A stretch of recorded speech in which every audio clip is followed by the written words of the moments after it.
तो कैसी हो मेरी लॉयल फैमिली।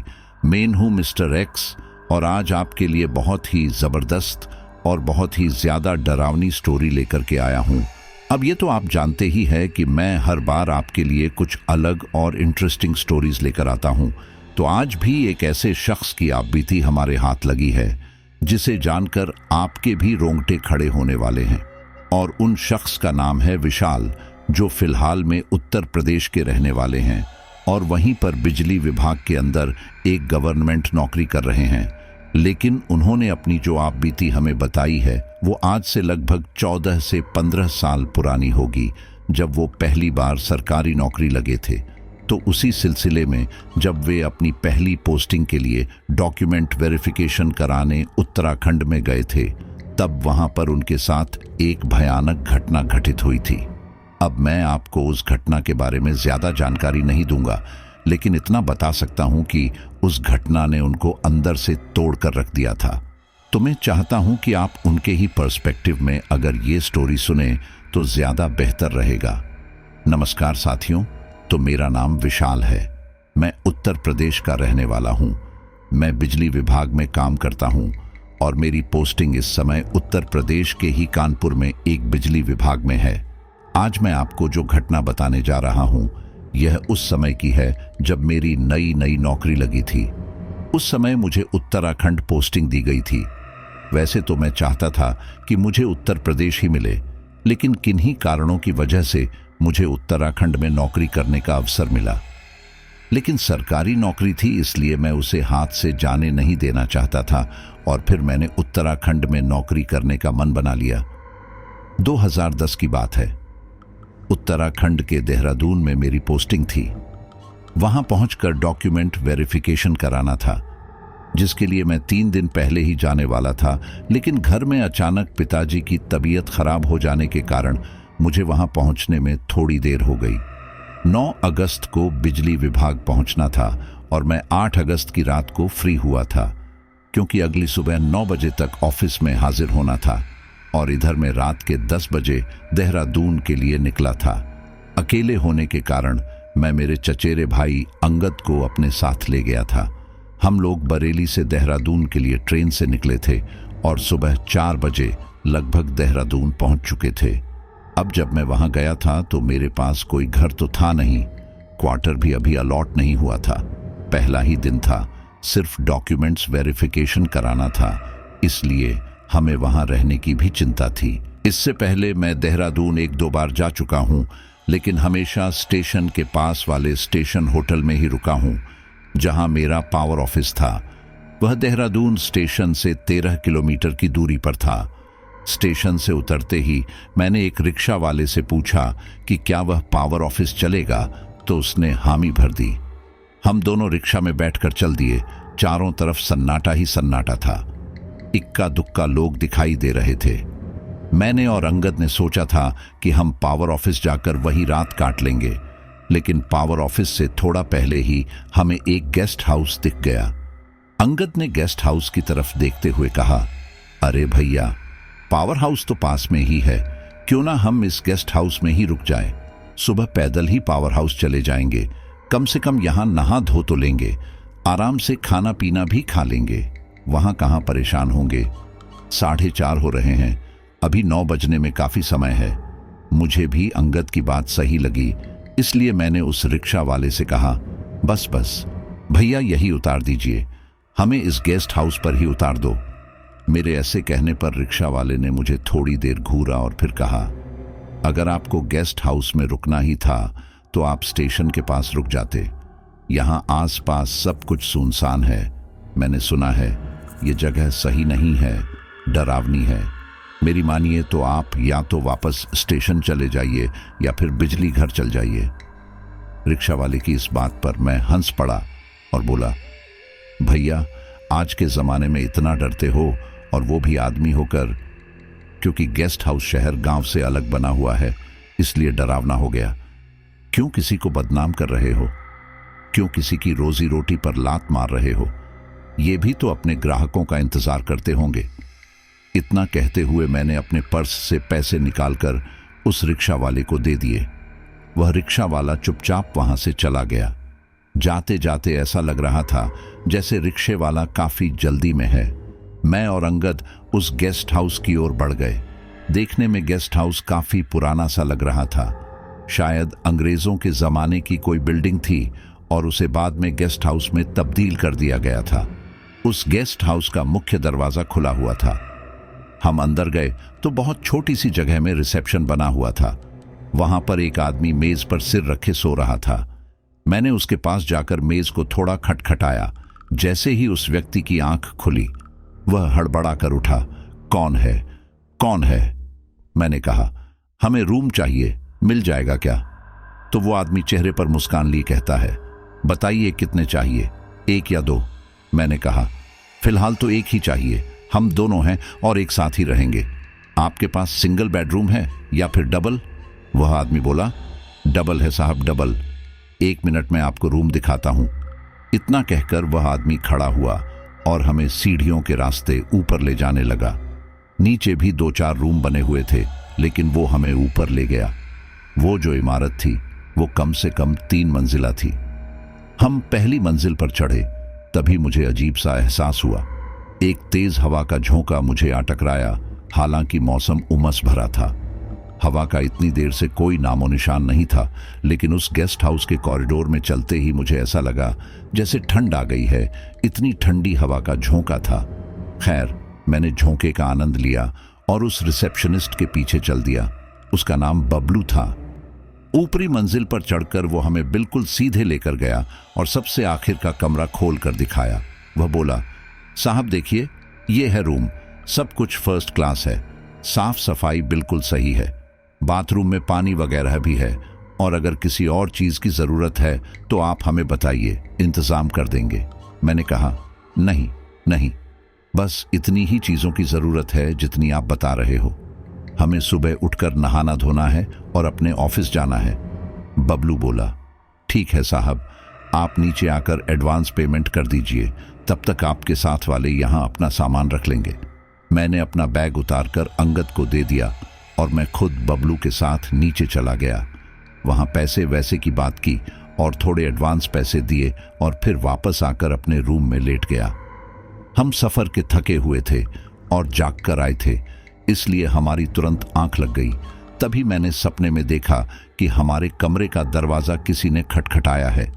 फिर मैं उठा, मैंने दरवाज़ा खोला, लेकिन वहाँ कोई नहीं था। मैंने इधर उधर जाकर देखा, मुझे फिर भी कोई नहीं दिखा। मैं वापस आकर अपने बिस्तर पर लेट गया। अंगद बराबर में ही सो रहा था। लेटने के बाद फिर किसी ने दरवाज़ा खटखटाया। मैं फिर उठा, बाहर झांका, इस बार भी कोई नजर नहीं आया। लेकिन जैसे ही मैं वापस कमरे में मुड़ा, मेरे सामने एक भयानक औरत खड़ी थी जिसका पूरा चेहरा जला हुआ था। बाल किसी चुड़ैल की तरह बिखरे हुए थे। उसे देखकर मैं इतनी बुरी तरह घबरा गया कि चिल्ला उठा। जैसे ही मैं चिल्लाया, देखा तो सुबह के 7 बज रहे थे। अंगद मेरे चीखने से उठ गया था। वह भी घबराते हुए बोला, क्या हुआ भैया, क्या हुआ, ठीक तो हो ना? मैंने कहा, हाँ ठीक हूं, बुरा सपना देख लिया था। फिर मैंने घड़ी में समय देखा तो 7 बज रहे हैं। मैंने कहा, चलो अच्छा है, इस बुरे सपने की वजह से कम मेरी समय पर आंख तो खुल गई। उसके बाद मैं नहाने चला गया। मेरे बाद अंगद भी नहाने चला गया और इधर मैं अपनी फाइल वगैरह तैयार करने लगा। तब तक 8:15 बजे का समय हो गया था और मैं 8:15 बजे पावर ऑफिस के लिए निकल गया। वहां जाकर मैंने अपने सारे डॉक्यूमेंट्स का वेरिफिकेशन कराया। सब कुछ लगभग 3 से 4 घंटे तक चला। उस समय अंगद पावर ऑफिस में ही बाहर बैठा मेरा इंतजार कर रहा था। वहां मेरी बात पावर ऑफिस के मैनेजर श्रीवास्तव जी से हुई। सब कुछ ठीक था। उन्होंने कहा कि तुम्हें जल्द ही एक क्वार्टर भी मुहैया कर दिया जाएगा, लेकिन तुम्हें 2-3 दिन इंतजार करना पड़ेगा और ज्वाइनिंग आज से ही करनी होगी, क्योंकि इस समय हमें कर्मचारी की जरूरत है। मैंने सोचा, चलो ये भी अच्छा है, दिन क्यों बर्बाद करना। लेकिन बस परेशानी थी तो थोड़ा रहने की। क्वार्टर एकदम मिलने वाला नहीं था, लेकिन मैंने सोचा चलो कोई बात नहीं, पास में ही गेस्ट हाउस है, 2-4 दिन रुक जाएंगे, क्या फर्क पड़ता है। मैं बाहर अंगद के पास गया और उससे कहा कि तुम गेस्ट हाउस चले जाओ, मुझे आने में शाम हो जाएगी क्योंकि मुझे अभी काम करना है। इसीलिए अंगद गेस्ट हाउस की चाबी लेकर चला गया। शाम लगभग 7:15 बजे करीब मैं भी गेस्ट हाउस पहुंच गया। वहां जाकर देखा तो गेस्ट हाउस का कमरा लॉक था। मैंने दरवाज़ा खटखटाया लेकिन अंगद ने दरवाज़ा नहीं खोला। एक पल को तो मैं घबरा गया था। मैं वापस सीढ़ियों से नीचे आने लगा ताकि बबलू से पूछ सकूं मेरा साथी कहाँ गया, लेकिन उससे पहले ही सीढ़ियों पर मुझे अंगद मिल गया और बोला, अरे भैया सॉरी, मैं बस आ ही रहा था। मैंने पूछा, लेकिन तुम कहाँ चले गए थे? अंगद ने कहा, भैया चाय की तलब लग रही थी, इसीलिए चाय पीने चला गया था। मैंने कहा, चलो कोई बात नहीं, आओ अंदर बैठते हैं। अंगद और मैं मेरे ऑफिस की बातें कर रहे थे कि आज क्या हुआ, कैसे हुआ, क्या क्या करना है, सब कुछ। तभी हमें एक छोटे बच्चे की हंसने की आवाज़ आने लगी। पहले वह आवाज़ हल्के हल्के आ रही थी, लेकिन धीरे धीरे ऐसा लग रहा था कि कोई हमारे दरवाजे के आगे ही खड़ा हंस रहा है। उस हंसी की आवाज़ से मेरी और अंगद की बातें कहीं ज़्यादा डिस्टर्ब हो रही थी। मैं बार बार बीच में बात करते करते रुक जाता था। अंगद ने कहा, भैया कौन बच्चा है जिसके अंदर बिल्कुल भी तमीज़ नहीं है, हमारे दरवाजे के आगे आकर हंस रहा है, उसका घर थोड़ी है। मैंने अंगद से कहा, अरे चलो शांत हो जाओ, अब क्या कर सकते हैं, गेस्ट हाउस है, हर तरीके के लोग आते हैं। लेकिन हंसने की आवाज़ आना बंद ही नहीं हो रही थी। इस बार मैं गुस्से में उठा और जाकर दरवाज़ा खोला, लेकिन मैं चौंक गया क्योंकि वहां तो कोई था ही नहीं, ना कोई बच्चा ना कोई दूसरा व्यक्ति। मैं हैरानी सा चेहरा लिए वापस कमरे में आया। अंगद ने पूछा, क्या हुआ भैया? मैंने कहा, अंगद बाहर तो कोई भी नहीं है। अंगद ने कहा, अच्छा, लेकिन आवाज तो ऐसे ही आ रही थी जैसे हमारे दरवाजे पर खड़े होकर कोई हंस रहा हो। फिर अंगद ने भी अपने शक को दूर करने के लिए बाहर जाकर देखा। वो तो बालकनी पर भी गया, लेकिन उसे कोई नजर नहीं आया। मैंने कहा, चलो छोड़ो, होगा कोई शरारत कर रहा होगा, क्या पता कोई दूसरे कमरे में हो, बच्चों की तो आदत होती है। अब लगभग 8 या 8:15 बजे का टाइम हो गया था। मैंने सोचा खाना पीना खा लिया जाए और फिर आकर सीधे सोया जाएगा, इसलिए मैं और अंगद बाहर जाकर खाना खाने की सोचते हैं। हालांकि बबलू ने कहा था कि खाने पीने का इंतजाम भी हो जाएगा, लेकिन मैंने सोचा इस बहाने थोड़ा चलना फिरना हो जाएगा और हम अपनी पसंद का खाना भी खा लेंगे। क्या पता बबलू के खाने में कौन सी चॉइस होती, कौन सी नहीं। इसलिए मैं और अंगद पावर हाउस से थोड़ा आगे जाकर एक ढाबे पर खाना खाने चले गए। रास्ता ज्यादा दूर नहीं था, इसलिए हम लोग पैदल ही गए थे और पैदल ही वापस आने लगे। आते समय हमें जरा देर हो गई थी, लगभग 10 बज चुके थे।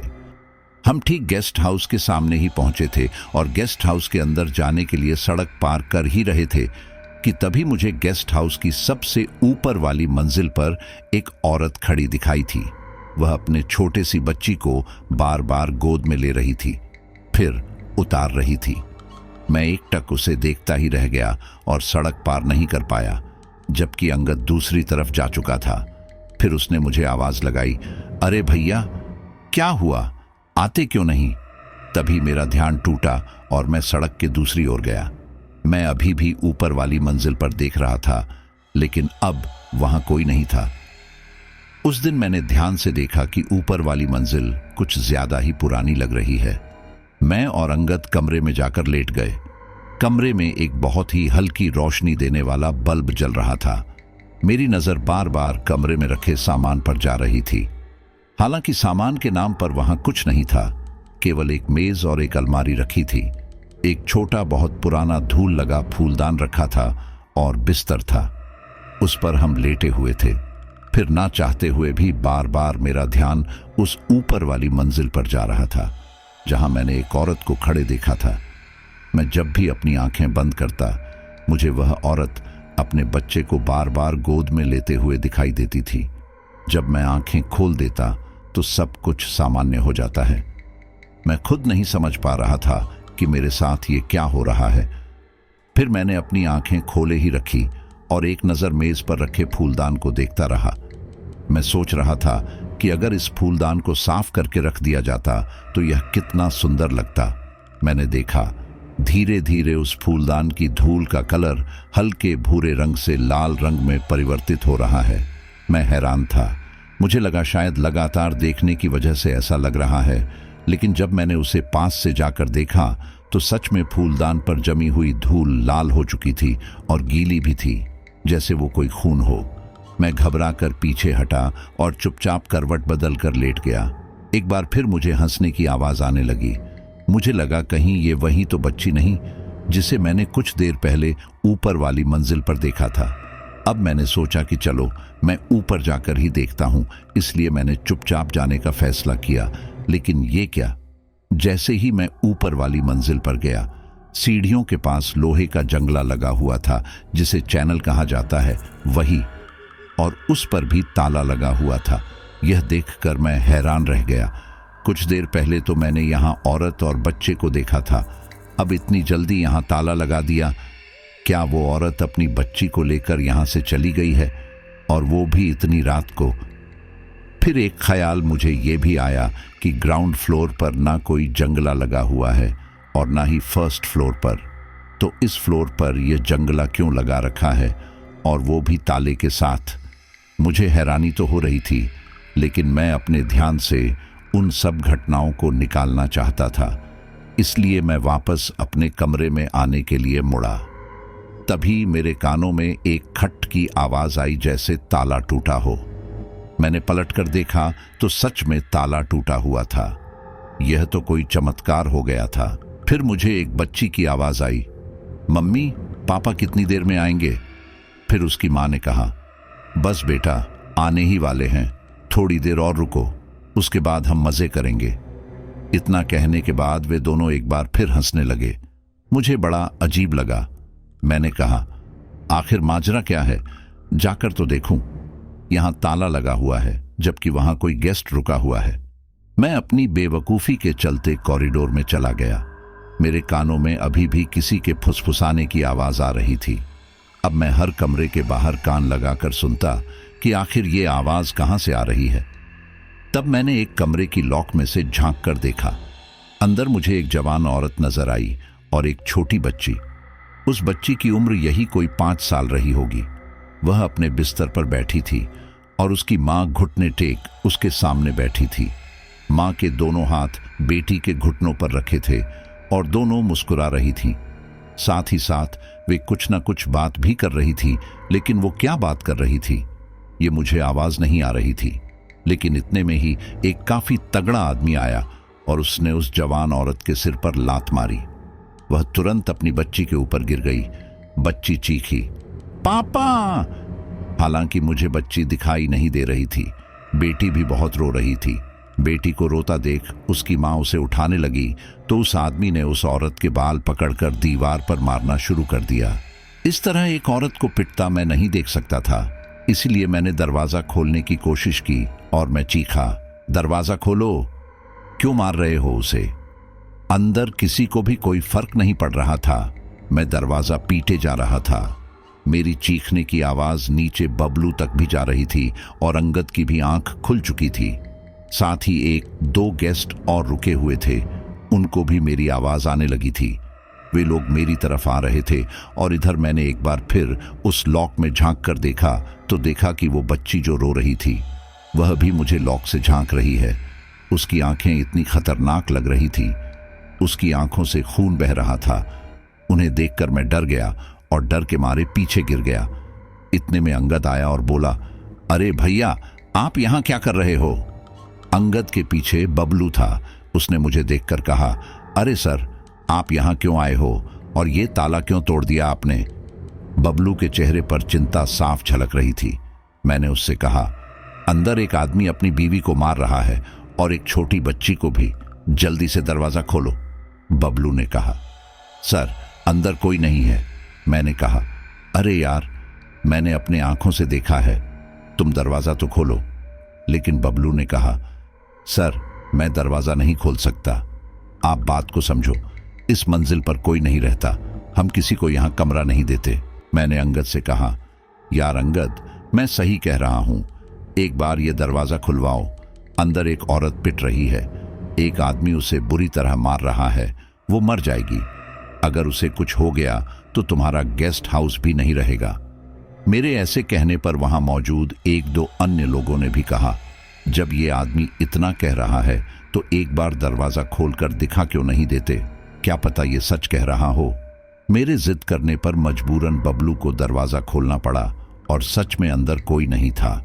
वो एक सामान्य कमरा था, जैसे सारे नीचे कमरे थे, लेकिन हाँ, वहां ना तो साफ सफाई थी, ना बेड पर गद्दे थे, ना चादर थी। सारा सामान इधर से उधर बिखरा पड़ा हुआ था। ऐसा लग रहा था जैसे बरसों से यहां कोई आया ही नहीं है। दीवारों पर कालिख लगी हुई थी। देखने में वो कमरा ऐसा लग रहा था जैसे किसी ने जला दिया हो।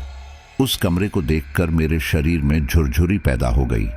मुझे यकीन नहीं आया कि इतनी जल्दी यहां सब कुछ कैसे बदल गया। क्या वह मेरा वहम था जो कुछ देर पहले मैंने देखा था? तभी वहीं खड़े एक व्यक्ति ने पूछा, भाई, ये कमरा तो बहुत जला हुआ लग रहा है, इसमें आग लगी थी क्या? बबलू ने कहा, भैया मुझे नहीं पता, आप लोग नीचे चलिए। क्यों मेरी नौकरी खतरे में डाल रहे हो? यहां आने की इजाजत मुझे भी नहीं है और आप लोग यहां जमावड़ा किए बैठे हो। अगर साहब को पता चल गया तो वो मुझे भी इस नौकरी से निकाल देंगे। प्लीज आप अभी नीचे चलो, अंगद ने कहा। लेकिन ऐसा क्यों? बबलू सबके सामने हाथ जोड़ने लगा और उसका चेहरा रोने जैसा हो गया। अब रात काफी हो चुकी थी, इसीलिए लोगों ने बहस करना जरूरी नहीं समझा और बात को खत्म किया और अपने अपने कमरे में चले गए। हम कमरे में आ तो गए थे, लेकिन मैं ये बात मानने को तैयार नहीं था कि उस कमरे में कोई नहीं है। क्या एक के बाद एक मुझे वहम हो रहे थे। हम सब सो चुके थे। उसी रात हमारे कमरे का दरवाजा किसी ने खटखटाया। अंगद और मेरी आंख एक साथ खुली। मैंने घड़ी में समय देखा तो 2 बज रहे थे। मैंने कहा, इतनी रात को हमारा दरवाजा कौन खटखटा रहा है? कहीं बबलू तो नहीं है? अंगद ने कहा, रुको भैया, मैं देख कर आता हूं। मैं तो करवट बदलकर लेट ही गया था। अंगद दरवाजे पर गया था। ना ही तो उसने मुझे कोई जवाब दिया और ना ही वो वापस लौटा। लेकिन 5 मिनट बाद जब मुझे एहसास हुआ कि अंगद कमरे में मौजूद नहीं है तो मैं घबरा कर उठा। मैंने बिस्तर से ही अंगद को आवाज लगाई, अंगद। क्या हुआ? लेकिन अंगद का कोई जवाब नहीं आया। मैंने जल्दी से अपने ऊपर से चादर हटाई और बाहर भागकर देखा। अंगद कॉरिडोर में नहीं था। मैं लगातार अंगद को आवाज लगाने लगा, लेकिन पता नहीं अंगद कहां चला गया था। तभी मुझे ऊपर वाली मंजिल से किसी के चिल्लाने की आवाज आई। मुझे लगा शायद अंगद गया होगा, इसीलिए मैं भी वहां गया। बबलू ने ऊपर मेरे सामने ही ताला लगा दिया था, लेकिन इस ताला खुला हुआ था और चैनल भी खुला हुआ था। मैंने सोचा पक्का अंगद यही आया होगा। मैंने चैनल के बाहर से ही अंगद को आवाज लगाई, अंगद। तब मुझे अंगद का उत्तर मिला, हाँ भैया, मैं यही हूं। फिर जाकर मैं थोड़ा रिलैक्स हुआ और उस कॉरिडोर में गया। एक बार फिर मुझे एक बच्चे की हंसने की आवाज आने लगी और इस बार साथ साथ किसी औरत की आवाज भी आ रही थी। मेरा ध्यान फिर से उन्हीं माँ बेटी की ओर गया जिन्हें कुछ देर पहले मैंने कमरे के अंदर पिटता हुआ देखा था। मैंने फिर एक बार भी बेवकूफ़ी की और उस कमरे के लॉक से नीचे झांकने लगा। एक बार फिर मेरे सामने वह सारा मंजर लौट कर आ गया था जो कुछ देर पहले देखा था। एक औरत अपने बच्चों के घुटने पर हाथ रखकर उससे बातें कर रही है। अचानक एक आदमी आता है और उसके सिर पर लात मारता है और सब कुछ वैसे ही दोहराने लगता है जैसे कुछ देर पहले देखा था। तब मुझे अंदर अंगद दिखाई देता है। वह बुरी तरह रो रहा था और दीवार से चिपका हुआ था। मैं उसे देखकर घबरा गया। मुझे लगा कि यह आदमी अंगद को भी न मारे। मैंने जल्दी से दरवाज़ा खोलने की कोशिश की, लेकिन वह दरवाज़ा खुल ही नहीं रहा था। फिर मैंने दरवाजे को तोड़ने की कोशिश की तो दरवाज़ा टूट गया। अब जैसे ही मैं अंदर गया सब कुछ बदल चुका था। वही पुरानी जली हुई दीवारें, सामान इधर उधर बिखरा हुआ, जमीन पर धूल मिट्टी, सब कुछ ऐसे ही था। मैंने अंगद को आवाज़ लगाई। वो मुझे दिखाई नहीं दे रहा था, लेकिन इतना तो समझ गया था कि यहाँ कुछ भी सामान्य नहीं है, कुछ तो परालौकिक है। मैं वहां से भागना चाहता था, लेकिन मेरा ध्यान बार बार अंगद की तरफ जा रहा था। तभी उस कमरे में एक कर्कश हंसी गूंजी। उस हंसी को सुनकर मैं घबरा गया और तुरंत बाहर जाने के लिए दरवाजे की तरफ भागा, लेकिन मैं दरवाजे से बाहर निकल पाता उससे पहले ही झट से दरवाजा बंद हो गया और दरवाजे से खून बहने लगा। अब मैं समझ चुका था कि मैंने यहां आकर बेवकूफ़ी कर दी है। तभी मुझे अंगद की आवाज़ आई, भैया मुझे बचा लो। अंगद रो रहा था। मैंने कहा, अंगद कहाँ हो तुम, क्या हुआ तुम्हें? लेकिन इस बार अंगद ने कोई जवाब नहीं दिया। उसी समय मुझे उस गेस्ट रूम के बाथरूम से टंकी के चलने की आवाज़ आने लगी। ऐसा लग रहा था टंकी बहुत तेज़ी से चल रही है। पानी बहने की आवाज़ लगातार आ रही थी और साथ ही ऐसा लग रहा था कि कोई बाथरूम में बैठा रो रहा है। मुझे लगा कि शायद अंगद ही होगा, इसलिए मैं बाथरूम की तरफ चला गया। मेरे मन में डर था कि मैं बाथरूम खोलूं या नहीं, और जैसे ही मैंने बाथरूम खोला, मेरे सामने वही छोटी बच्ची खड़ी थी। खून से लथपथ उसके शरीर का शायद ही कोई हिस्सा होगा जो खून में सना नहीं होगा। उस लड़की को देखकर मैं बुरी तरह चीखा और तभी एक हवा के झोंके ने मुझे पीछे धकेल दिया और मैं बेड से जा टकराया। बेड से टकराने के बाद मेरा शरीर सुन्न पड़ने लगा।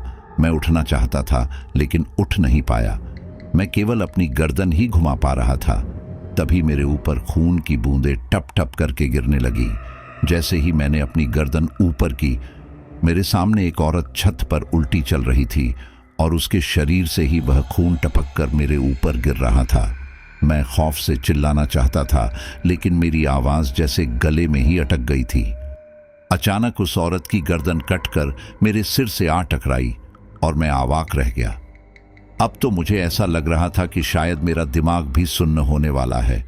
लेकिन तभी मुझे अंगद की आवाज़ आई, भैया ये किसी को नहीं छोड़ेगी। मैंने अपनी गर्दन इधर घुमाई, लेकिन मुझे अंगद दिखाई नहीं दे रहा था। मैं मन ही मन कह रहा था, अंगद तुम कहाँ हो? लेकिन सिर्फ मन ही मन, मेरी आवाज़ नहीं निकल रही थी। फिर मेरे सामने बाथरूम का दरवाज़ा खुला और उसमें से अंगद बाहर निकल कर आया। अंगद के दोनों हाथ गायब थे। ये देखकर मेरी आंखें फटी की फटी रह गईं। अंगद पूरी तरह खून में सना हुआ था। उसका वो हाल देखकर मुझे रोना आ गया। अंगद मेरी तरफ कुछ कदम बढ़ा और फिर उसके पीछे वही बच्ची निकली। अंगद और उस बच्ची ने एक दूसरे की तरफ देखा और फिर दोनों एक साथ मेरी तरफ आने लगे। जैसे जैसे वे लोग मेरी तरफ आ रहे थे, मेरे दिल की धड़कन तेज होती जा रही थी। मैं उठना चाह रहा था, भागना चाह रहा था, लेकिन मैं मजबूर था। तभी उस कमरे में मौजूद अलमारी का दरवाज़ा तेज आवाज़ के साथ खुला। मैंने अलमारी के दरवाजे की ओर देखा। उसमें बहुत सारे कपड़े रखे हुए थे। एक एक करके सारे कपड़े हवा में उड़ते गए और नीचे गिरते गए। धीरे धीरे मेरे शरीर में जान वापस आती जा रही थी। ऐसा लग रहा था कि शायद अब मैं अपने हाथ पैर चला सकता हूं। लेकिन फिर जमीन पर पड़े सारे कपड़े मेरे मुंह पर आकर गिर गए, जैसे उन कपड़ों ने मुझे बांध दिया हो। सारे कपड़े आपस में उलझ गए थे। मैंने तुरंत अपने हाथ उठाए और हाथ उठ भी गए। अब मैं उन कपड़ों को हटाने की कोशिश कर रहा था, लेकिन मैं जितना हटाने की कोशिश करता, वो कपड़े उतने ही उलझे जा रहे थे। तभी एक भारी चीज आकर मेरे पैर पर गिरी और मेरी चीख निकली। चीख निकलते ही वे सारे कपड़े शांत हो गए और एक एक करके मेरे शरीर से हट गए। जैसे ही मैंने अपना पैर देखा तो मैं दंग रह गया, क्योंकि मेरे पैर पर अलमारी गिरी हुई थी। एक पैर में बहुत तेज दर्द हो रहा था। मैं उस अलमारी को खिसकाने की कोशिश कर रहा था, लेकिन सारी कोशिश बेकार थी। वो अलमारी बहुत भारी थी। अचानक अलमारी से वही छोटी बच्ची निकल कर आई और बिल्कुल मेरे मुंह के करीब आकर खड़ी हो गई। वह मुझसे एक भारी आवाज में बोली, तुमने हमारी मदद नहीं की ना, अब तुम भी हमारी तरह दर्दनाक मौत पाओगे। यह सुनकर मुझे बहुत आश्चर्य हुआ कि भला मैं इनकी क्या मदद नहीं की। फिर मुझे ध्यान आया कि कुछ समय पहले जब मैं यहाँ आया था, तब यह अपनी माँ के साथ पिट रही थी, लेकिन मैंने तो उनकी मदद करनी चाहिए थी। मैंने दरवाज़ा भी खोला था और यहाँ कुछ भी नहीं था। मैंने उस बच्ची से कहा, लेकिन मैंने क्या किया है? मैं तुम्हारी मदद करना चाहता था। इतना कहने के बाद उस लड़की ने अपने खून से सने हुए हाथ मेरी आंखों पर रख दिए। मुझे बहुत घिन आ रही थी। मैंने उसके हाथ हटाने की कोशिश की, लेकिन ऐसा लगा जैसे उस लड़की के हाथ मेरी आंखों से चिपक गए हैं। मैं जोर जोर से चिल्लाने लगा। मैं चिल्लाने में अपनी पूरी ताकत लगा रहा था, यहां तक कि मेरा गला भी सूख चुका था। मैं बस किसी भी तरह इस कमरे से बाहर निकलना चाहता था। और तभी दरवाजा खुला और कमरे में सब कुछ शांत हो गया। अब ना कमरे में वो बच्ची थी और ना वो औरत और ना ही अंगद। दरवाजे के बाहर बबलू और गेस्ट हाउस के एक दो व्यक्ति खड़े थे। जब उन्होंने मुझे इस हाल में देखा तो वे घबरा उठे और जल्दी से मेरी मदद करने लगे। सभी ने वो अलमारी खड़ी करके रखी। उन लोगों ने मुझे खड़ा करने की कोशिश भी की, लेकिन मैं अपने पैरों पर खड़ा नहीं हो पाया। मैं बुरी तरह दर्द से चिल्ला रहा था। मेरे शरीर पर कई जगह चोटें लग चुकी थी। बबलू मुझे एक व्यक्ति के साथ बाहर ले आया था, लेकिन वहां मौजूद लोगों में एक अन्य व्यक्ति जिसका नाम गिरधर था, वह उस कमरे की ओर आकर्षित हुआ और उस कमरे के अंदर चला गया। मैंने उसे अंदर जाते हुए देखा था। मैंने उसे रोकना भी चाहा, लेकिन पता नहीं क्यों ऐसा लगा जैसे किसी ने मुझे उसे रोकने से मना कर दिया। मैं मुंह से कुछ बोल ही नहीं पाया। बबलू मुझे अस्पताल ले गया।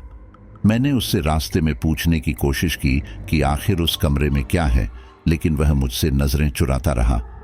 वह बार बार यही कह रहा था कि साहब, आप अपना ध्यान रखिए। आपसे कितना मन किया था कि वहां मत जाइए, लेकिन आपने मेरी एक नहीं मानी। मैं इतना तो समझ गया था कि बबलू ने मुझे उस कमरे में जाने से क्यों मना किया था, लेकिन वो सब हो क्या रहा था मुझे समझ नहीं आ रहा था। वह क्यों हो रहा था? मैंने बबलू से अंगद के बारे में पूछा तो बबलू ने कहा, उनका नहीं पता, लेकिन आपकी चीख सुनकर गेस्ट हाउस में जितने भी लोग मौजूद थे सभी वहां पहुंच गए थे और अंगद तो कहीं भी दिखाई नहीं दिए। अब मुझे अंगद की चिंता सताने लगी थी। मैंने बबलू से कहा कि जाओ एक बार उसी कमरे में जाकर ढूंढो, मुझे उसकी टेंशन हो रही है, कहीं उसे कुछ हो गया तो। बबलू ने कहा, माफ कीजिए साहब, लेकिन मैं उस कमरे में नहीं जाना चाहता। फिर मैंने गुस्से में कहा, तुम जाते हो या फिर मैं पुलिस को बुलाऊं? देखो, मैं अच्छे से जानता हूं वहां जरूर कोई बुरी दुर्घटना घटी है। वहां जो कुछ भी मैंने देखा मैं तुम्हें बता भी नहीं सकता। अगर वो सब कुछ तुम्हारे साथ हुआ होता तो निश्चित ही तुम्हारी मौत तय थी। तुम दहशत से ही मर जाते, इसलिए चुपचाप कहता हूं, मुझे बताओ कि आखिर वहां क्या है और मेरा भाई अंगद कहां है। बबलू पुलिस के नाम पर घबरा गया और मुझसे बोला, साहब, मुझे सच में नहीं पता अंगद कहां है, शायद उसी कमरे में हो। मैंने पूछा, उस कमरे में क्या हुआ था? मुझे जानना है। फिर बबलू ने मुझे वो कहानी सुनाई जिसे सुनकर मेरी रूह कांप गई। उसने कहा, यह बात आज से लगभग 12 साल पहले की है। 12 साल पहले मनिंदर सिंह ने ये गेस्ट हाउस खरीदा था। उससे पहले ये एक सरकारी गेस्ट हाउस हुआ करता था, लेकिन मेन रोड से अलग होने की वजह से यहाँ लोग कम ही रुकते थे, जिस वजह से सरकार ने इसे काफी कम दामों में मनिंदर सिंह को बेच दिया था। वैसे अपने जमाने में ये ब्रिटिशर्स की जमीन थी और ये गेस्ट हाउस उन्होंने ही बनवाया था।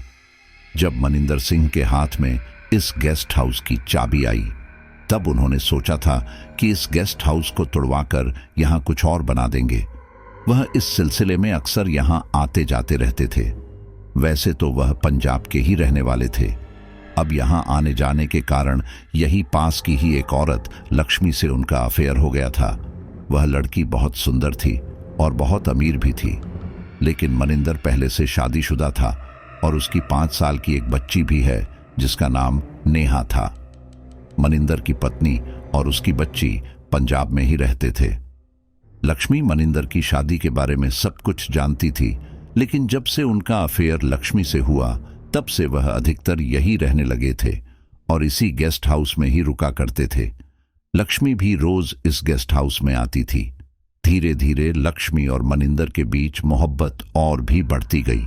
इसका असर यह हुआ कि लक्ष्मी भी मां बनने वाली थी। अब ऐसे में लक्ष्मी चाहती थी कि मनिंदर उससे शादी कर ले और मनिंदर भी खुद चाहते थे कि वह अपनी पत्नी को तलाक देकर लक्ष्मी से ही शादी करे, लेकिन उसे समझ नहीं आ रहा था कि आखिर वह अपनी पत्नी और अपनी बेटी को रास्ते से कैसे हटाए। उसकी पत्नी उसकी घरवालों की पसंद थी और चाहकर भी वह उसे तलाक नहीं दे सकता था। अगर वह ऐसा करता तो शायद उसके पिताजी उसे जायदाद से बेदखल करते, क्योंकि उसकी पत्नी उसके पिताजी के दोस्त की ही बेटी थी। मनिंदर अपनी पत्नी से खुश भी नहीं रहता था, क्योंकि उसकी पत्नी देखने में थोड़ी बदसूरत थी और अपनी बेटी से भी ज्यादा प्यार नहीं करता था। लेकिन एक बार वह अपनी पत्नी और बेटी को यहाँ घुमाने ले आए। वह 1 या 2 दिन ही यहाँ रुके थे। यहाँ पर रहने वाले थे श्याम प्रसाद, जो कि मुझसे पहले यहाँ का रिसेप्शनिस्ट था। मनिंदर ने उसके साथ मिलकर योजना बनाई कि वह अपनी पत्नी और अपनी बेटी को मार देंगे, क्योंकि वह तलाक नहीं ले सकते थे। तलाक लेने पर मामला बिगड़ सकता था। जहां तक मैंने सुना है कि जिस दिन मनिंदर ने अपनी पत्नी और बेटी को मारा था, उस दिन गेस्ट हाउस में एक भी गेस्ट नहीं था, क्योंकि मनिंदर ने श्याम प्रसाद से पहले ही मना कर दिया था कि 2-3 दिन तक किसी को भी यहाँ रूम मत देना, क्योंकि वह फंसना नहीं चाहता था। यहाँ वैसे भी कम लोग ही आते थे। अब एक रात मनिंदर की पत्नी और उसकी बेटी उसका इंतजार कर रहे थे और आखिर में मनिंदर अपने कमरे में गया। उसने अपनी पत्नी के साथ मारपीट की और बुरा भला भी कहा। जब उसकी बेटी ने अपनी मां की तरफ से बोलना चाहा तो बेटी को भी मारा। वैसे तो मनिंदर सर ने श्याम प्रसाद से बिल्कुल मना कर दिया था कि किसी को भी गेस्ट हाउस में ना रुकने दिया जाए, लेकिन फिर भी श्याम प्रसाद ने पैसों के लालच में चुपके से एक ग्राहक को एक कमरा दे दिया था जिस समय यह वारदात हो रही थी। श्याम प्रसाद भी वहीं मौजूद था और वो गेस्ट भी अपने कमरे से चीखने चिल्लाने की आवाज सुन रहा था। उसने सोचा कि आसपास के कमरों में भी कोई ना कोई होगा, लेकिन कोई नहीं था। वह गेस्ट डर गया और जल्दी से वहां से भाग गया। वहीं दूसरी ओर श्याम प्रसाद ने मनिंदर की पूरी तरह मदद की। मनिंदर ने अपनी पत्नी और बेटी को बुरी तरह मारा पीटा, और फिर जब उसने सोचा कि मारने पीटने से तो उनकी जान नहीं निकल रही, तो उसने श्याम प्रसाद से केरोसिन मंगवाया और फिर अपनी बेटी और पत्नी को जिंदा ही उसे कमरे में जलने के लिए छोड़ दिया और बाहर से ताला लगा दिया। मनिंदर उस समय तो गेस्ट हाउस से चले गए थे, लेकिन श्याम प्रसाद गेस्ट हाउस में ही था। श्याम प्रसाद ने कुछ देर बाद चीखने चिल्लाने का ड्रामा शुरू कर दिया। उसने लोगों को इकट्ठा कर लिया कि गेस्ट हाउस में आग लगी है। सभी लोग आग बुझाने में लग गए। तुरंत ही दमकल की गाड़ियां भी आ गई, पुलिस भी आ गई। लेकिन श्याम प्रसाद और मनिंदर ने बहुत बड़ी गलती कर दी थी, और वो थी एंट्री रजिस्टर में एंट्री ना करना, और वो भी एक औरत और उसकी बेटी की एंट्री। जब उस कमरे में आग बुझाई गई तब वहां 2 लाशें मिली जो बुरी तरह जल चुकी थी, एक औरत और दूसरी बच्ची की। उस समय पुलिस वालों को यह नहीं पता था कि आखिर ये लोग कौन हैं। उसका पता लगाने के लिए पुलिस ने श्याम प्रसाद के रजिस्टर को देखना चाहा तो पता चला कि पिछले 1 दिन से यहाँ कोई भी गेस्ट नहीं आया है। पुलिस वालों को तभी समय शक हो गया। पुलिस वाले जब श्याम प्रसाद से पूछताछ कर रहे थे तो श्याम प्रसाद बार बार अपने बयान बदल रहा था। उससे जब यह पूछा गया कि तुमने मां बेटी की एंट्री क्यों नहीं की, तो पुलिस का शक और भी ज्यादा गहरा गया। कड़ाई से पूछताछ करने के बाद श्याम प्रसाद ने सारी सच्चाई पुलिस वालों को उगल दी। उसके बाद पुलिस वालों ने मनिंदर को पकड़ लिया। वो भी ज्यादा देर तक अपने मुंह को बंद नहीं कर सका और अंत में उसने भी अपनी सारी सच्चाई बता दी। फिर कई दिन तक यह गेस्ट हाउस बंद रहा था। काफी सालों बाद मनिंदर को रिहाई मिल गई थी, लेकिन केस अभी भी चल रहा है। अब वो पंजाब में ही रहता है, यहां नहीं आता। उसके घर के हालात भी पहले से बहुत ज्यादा बुरे हो चुके हैं, इसलिए उन्होंने इस गेस्ट हाउस को बंद नहीं किया। कई सालों बाद यह गेस्ट हाउस फिर से खुला। आज इसे 3 साल हो चुके हैं, लेकिन जब भी हमने इसे दोबारा ठीक करने की कोशिश की तो यह वापस अपनी पुरानी हालत में ही आ जाता है। कोई नहीं समझ पाता कि ऐसा क्यों होता है। ऊपर रहने वाले लोगों को कमरे से अजीब अजीब आवाज आती थी और 1-2 बार लोगों की मौत भी हो चुकी है। मौत का कारण पता नहीं लग पाया। मनिंदर साहब तो अब यहाँ आते नहीं, लेकिन उनके छोटे भाई कभी कभी यहाँ आकर पैसों का लेन देन कर लेते हैं और यहाँ के हालचाल भी जान लेते हैं। जब मैंने उन्हें यहाँ होने वाली अनहोनियों के बारे में बताया तो उन्होंने भी इस बारे में गहराई से सोचा और फिर यह फैसला किया कि ऊपर वाली मंजिल में कभी किसी को कमरा नहीं दिया जाएगा। इसलिए वहां एक चैनल लगा दिया और उस पर ताला लटका दिया ताकि कोई ऊपर ना जा सके और किसी के साथ कोई हादसा ना हो। तब से सब कुछ सही था। कोई बिना मतलब वहां जाता ही नहीं था। हालांकि एक दो लोगों ने हमसे इस बात की शिकायत की थी कि बरामदे में कोई बच्चा बहुत तेज तेज हंसता खेलता है, और जब हमने इस बात की जांच पड़ताल की तो हमें लगा शायद यह मनिंदर की बेटी की ही आवाज होगी। इसलिए हमने लोगों को किसी न किसी तरह समझा दिया। अधिकतर लोग एक रात या एक दिन के लिए ही आते थे, लेकिन कभी किसी ने इतना गौर नहीं किया। और आप हो कि आप ऊपर चले गए। आपको ऊपर नहीं जाना चाहिए था। मुझे तो ये सोचकर टेंशन हो रही है, अगर साहब को पता चला तो मेरे को ही डांट पड़ेगी। अब मुझे उस गेस्ट हाउस की सारी सच्चाई पता चल चुकी थी। वो सब सुनकर मुझे भी बहुत दुख हुआ था, लेकिन भला उन सब में मेरी क्या गलती थी? चलो, मेरी गलती नहीं थी, लेकिन सच में मनिंदर की पत्नी और उसकी बेटी के साथ बहुत बुरा हुआ था। इसलिए उनकी आत्मा आज भी तड़प रही है। ये सब बातें सोचते सोचते मेरा ध्यान एक बार फिर अंगद की तरफ गया।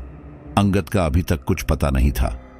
मैंने बबलू से कहा, बबलू, अगर तुम चाहते हो कि पुलिस तक ये मामला न जाए तो जाकर एक बार अंगद को उस कमरे में ही ढूंढो। बबलू बहुत ज्यादा डर रहा था। उसने कहा, लेकिन सर, मैं अकेले नहीं जा सकता। सच कहूं तो मैं भी उस कमरे में दोबारा जाने से डर रहा था, लेकिन मुझे अंगद के लिए जाना था। मैंने डॉक्टर से डिस्चार्ज होने की रिक्वेस्ट की। हालांकि उस समय मेरी हालत बिल्कुल भी ठीक नहीं थी, लेकिन फिर भी मेरे बहुत जिद करने पर डॉक्टर को मेरी बात माननी पड़ी और फिर मैं बबलू के साथ वापस गेस्ट हाउस में आ गया। बबलू और मैं उस गेस्ट हाउस के उस कमरे में गए जहां पर मनिंदर की पत्नी और बेटी का कत्ल हुआ था और मेरे साथ वह हादसा। हमने एक बार फिर वह दरवाज़ा खोला तो पूरी तरह डर गए, क्योंकि हमारे सामने गिरधर की लाश पड़ी थी। फिर मुझे ध्यान आया कि हाँ, गिरधर मेरे पीछे इस कमरे में गया था, जिसे मैं रोक नहीं पाया था और किसी दूसरे व्यक्ति ने उस पर ध्यान नहीं दिया था। अचानक मुझे याद आया कि कहीं अंगद बाथरूम में तो नहीं, क्योंकि उस समय भी अंगद बाथरूम के अंदर से ही निकल कर आया था। मैंने हिम्मत करके बाथरूम का दरवाज़ा खोला तो मैं हैरान रह गया। सच में अंगद बाथरूम में ही लेटा पड़ा था। उसके दोनों हाथ गायब थे, जैसे मैंने देखे थे, खून से लथपथ। उसके शरीर को देखकर मुझे थोड़ा शक हुआ कि कहीं अंगद। अगले ही पल मैंने अपने दिमाग को ठिकाने लगाया कि नहीं, मैं भी क्या अनाप शनाप सोचता हूं, और बस यही सोचने के बाद मैंने अंगद की नाक के पास अपना हाथ रखा। देखा तो उसकी सांसें चल रही थी। वो देखकर मुझे बहुत खुशी हुई। मैंने जल्दी से बबलू से कहा, बबलू, इसे उठाओ। अंगद के शरीर में जगह जगह से खून निकल रहा था। पता नहीं उसे इतनी चोट कैसे लग गई थी। मैं मन ही मन सोचने लगा कि जिस तरह से कल मेरे साथ हादसे हुए थे, शायद अंगद के साथ भी वही सब हुआ होगा। लेकिन मेरी सारी खुशी एक पल में ही चूर चूर हो गई। अस्पताल पहुंचने से पहले ही अंगद ने अपना दम तोड़ दिया और मैं समझ चुका था। रात से अंगद बुरी तरह तड़प रहा था। जिस समय मुझे यहां अस्पताल लाया गया था, काश उस समय अंगद को भी अस्पताल लाया जाता तो आज वह हमारे साथ जिंदा रहता। लेकिन बबलू के डर ने अंगद को मार दिया, या फिर यूं कहो मेरी बेवकूफ़ी ने। काश मैं उस ऊपर वाली मंजिल पर गया ही ना होता। लेकिन अब मैं कर भी क्या सकता था? यह सब हमारे नसीब का हिस्सा था। मुझे रह रहकर यही ख्याल आ रहा था कि मैं घर पर क्या कहूँगा कि अंगद मेरी वजह से मारा गया, या मैं कहूँगा कि अंगद को किसी भूत ने मार दिया। मेरी बात पर कौन यकीन करेगा? मुझे कुछ समझ नहीं आ रहा था। उससे बाद मैं एक पीसीओ पर गया और फिर मैंने घर पर फ़ोन करके अपने और अंगद के बारे में बताया। घर पर तो जैसे कोहराम सा मच गया। मेरे घर वाले उसी दिन हमें लेने के लिए देहरादून आ गए। किसी ने नहीं सोचा था कि मेरी नई नौकरी इतनी सारी मुसीबतें लेकर आएगी। लेकिन उस गेस्ट हाउस को उस दिन के बाद से बंद कर दिया गया था। यह सब घटना होने के बाद में आसपास तेजी के साथ यह खबर फैल गई कि गेस्ट हाउस के भूत ने फिर से कुछ लोगों को मार दिया। एक बार फिर पुलिस आई, जांच पड़ताल की, मुझसे कई बार पूछताछ भी की गई, लेकिन कोई सुराग हाथ नहीं लगा। आज तो शायद वह गेस्ट हाउस है ही नहीं, क्योंकि उस दिन के बाद से मैं केवल एक ही बार देहरादून गया हूं। जब मेरे साथ ये सब कुछ घटा था तब मैंने अपने ट्रांसफ़र के लिए एप्लीकेशन लगा दी थी। हालांकि इतनी जल्दी ट्रांसफ़र होने का कोई मतलब नहीं बनता था, लेकिन मेरी जो कंडीशन थी उसको मद्देनज़र रखते हुए मुझे मेरे ही शहर में नौकरी मिल गई थी। फिलहाल मैं कानपुर में कार्यरत हूँ। जब मैं देहरादून गया था तब मुझे वह गेस्ट हाउस नहीं देखा और पहले से वह जगह काफ़ी बदल चुकी है। साथियों, विशाल के साथ जो घटना घटी वो वाकई में बहुत ही ज़्यादा भयानक थी। और जब आप भी किसी नए जगह पर जाते हैं तो अक्सर हमें देखने पर यह पता ही नहीं चल पाता कि जिस जगह पर हम गए हुए हैं उस जगह का कोई भयानक इतिहास भी हो सकता है। और विशाल ने तो वहां पर अपने एक भाई को खोया है जिसे वो इस जीवन में कभी भी नहीं भूल पाएंगे। अगर उस समय उन्होंने उस ऑटो वाले की बात मान ली होती तो शायद उन्हें ये दिन देखना नहीं पड़ता। लेकिन हम भी अपने टशन में रहते हैं और किसी की भी बात को नहीं मानते हैं, और खासकर ऐसी जब कोई बात कहता है तो हम उसे अंधविश्वास बोलकर उसका मखौल उड़ाते हैं। साथियों, मैं जानता हूं कि बहुत सारे अंधविश्वास फैले हुए हैं, लेकिन आप इतना भी जान लीजिए कि इस दुनिया के कई रहस्य अभी तक भी विज्ञान और हम समझ नहीं पाए हैं। कुछ पारलौकिक चीजें होती हैं जिन्हें किसी वैज्ञानिक तंत्र नहीं पकड़ सकते और न ही उनके सबूत पेश किए जा सकते हैं, न ही उन्हें कहीं पर कैद किया जा सकता है। लेकिन इस पूरी स्टोरी को जानने के बाद एक सवाल मेरे मन में जरूर आया कि क्या आज भी वो आत्मा वहां पर भटक रही है या नहीं। क्योंकि अगर कोई आत्मा बदले की आग में चल रही है तो जब तक उसका बदला पूरा नहीं हो जाता तब तक उसे मुक्ति नहीं मिलती। या तो उसका बदला पूरा हो या फिर उसकी आत्मा को किसी अन्य तरीके से शांत किया जाए। आपको क्या लगता है, ये मुझे कमेंट बॉक्स में ज़रूर बताना। अच्छा, तो स्टोरी आपको कैसे लगी ये मुझे आप हमारे सभी लॉयल मेंबर्स अपने विचार कमेंट में प्रस्तुत करेंगे। और अब जिन साथियों ने पिछली कुछ स्टोरीज पर हमें सजेशन दिए हैं, अपने विचार रखे हैं, उनका नाम है ज्योति पासवान गुवाहाटी, आशीष कुमार दिल्ली, मोहसिन सैनी, हिमांशु रॉय दिल्ली, शिवराम सूरत, दीपक मलिक यूपी, चरणजीत सिंह हनुमानगढ़, प्रियंका तिरवा कलिम्पोंग, प्रिया ओडिशा, ज्योतिष सांगली महाराष्ट्र, जितेंद्र चौधरी भोपाल, पुष्पा राणा नागपुर। सभी साथियों का बहुत बहुत धन्यवाद। मिलते हैं आपसे अगली स्टोरी पर।